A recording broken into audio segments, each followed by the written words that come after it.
Hi friends, ആദ്യമായിട്ടാണ് ഇങ്ങനെയൊരു സംഭവം എന്തോ എഴുതിയത്.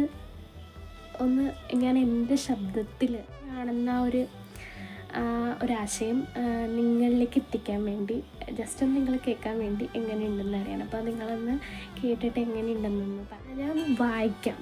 അപ്പോൾ ഞാൻ ഈ കുത്തിക്കുറിക്കലിന് ഇട്ടേണ ഹെഡിങ് ടൈറ്റിൽ എന്ന് പറയുന്നത് ആത്മാവിൻ്റെ മന്ത്രിപ്പുകൾ എന്നാണ്. അപ്പം ഞാൻ ഒന്ന് വായിക്കാം. ഇത് കേട്ടിട്ട് നിങ്ങൾക്ക് എങ്ങനെയുണ്ടെന്നൊന്ന് ജസ്റ്റ് ഒന്ന് പറയണേ, ഒന്ന് കമൻറ്റ് ചെയ്താൽ മതി. ഓക്കെ, ഞാൻ വായിക്കാമേ. വാക്കുകളുടെ നൃത്തത്തെ ഞാൻ തടയുന്നില്ല, കീഴടക്കാൻ ആഗ്രഹിക്കുന്നുമില്ല. ഉയരത്തിൽ പറക്കാൻ കഴിയുന്ന പക്ഷികളുടെ ഭംഗി ഞാൻ അവകാശപ്പെടുന്നില്ല. എങ്കിലും എൻ്റെ ആത്മാവിൻ്റെ നിശബ്ദതയിൽ ആ നിശബ്ദതയെ പൂർണ്ണമാക്കാൻ എന്ന വിധം ഞാൻ എഴുതുന്നു. എല്ലാ വരികളും അതിൻ്റേതായ ഭംഗിയിൽ തിളങ്ങുകയും പാടുകയും ചെയ്യുന്നു. ചിലത് മന്ത്രിക്കുന്ന ചിറകിൽ മൃദുവായി ഒഴുകി നടക്കുന്നു.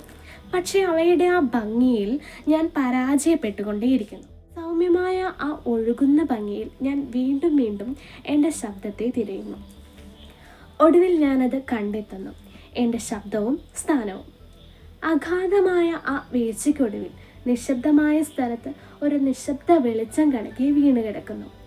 ചിതറിയ ചിന്തകളെ ഒരുമിപ്പിച്ച് അവയുടെ ലാളിത്യത്തിൽ മെരുക്കപ്പെടാതെ, കണ്ണുകൾ ആദ്യം കാണുന്നതിനേക്കാൾ ഹൃദയങ്ങൾ ആദ്യം വിശ്വസിക്കുന്നതിനേക്കാൾ തന്മയമായി ചേർത്ത് നിറച്ച് ഒരു ആവർത്തനമായി ആ വരികൾ അതിൻ്റെ ശോഭ കൂട്ടുന്നു. നിശബ്ദ മനസ്സുകൾക്ക് ലഭിക്കുന്ന ഒരു നിധി പോലെ അവ ആത്മാവിൻ്റെ മന്ത്രിപ്പുകളിൽ ചിറകിട്ടടിക്കുന്നു, ഇനിയും ഉയരങ്ങൾ കീഴടക്കാൻ.